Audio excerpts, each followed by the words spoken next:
আসসালামু আলাইকুম সম্মানিত অডিয়েন্স, রানা খান ব্লগে আপনাদেরকে স্বাগতম। সবাইকে পবিত্র জুম্মা মোবারক আজকে। তো আমি আজকে একটা গুরুত্বপূর্ণ ভিডিও নিয়ে আসলাম, কাঞ্চা মেশিনের ভিডিও। আমাদের এখানে নতুন একটা স্টাইল ঢুকেছে। তো আপনারা দেখতে পাচ্ছেন কিভাবে টপ ওয়াটার কাঞ্চা বডি করতেছে। তো কি বলবো যে বেশি জোরেও করা যায় না, তো বেশি আস্তেও করা যায় না, এমনভাবে করতেছে অপারেটর খুব যত্ন সহকারে, না হলে বডিটা অল্টার হয়ে যায়। বেশি তাড়াতাড়ি করতে গেলে বডিটা অল্টার হয়ে যায়।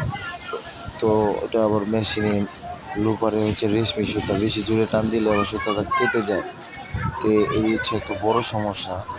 তাই দেখেন একটা বডি করতে প্রায় 1 মিনিট সময় লেগে যাচ্ছে। তো আপনারাই বলেন, এত এত আস্তে করে কাজ করলে কিভাবে কি করবে অপারেটররা।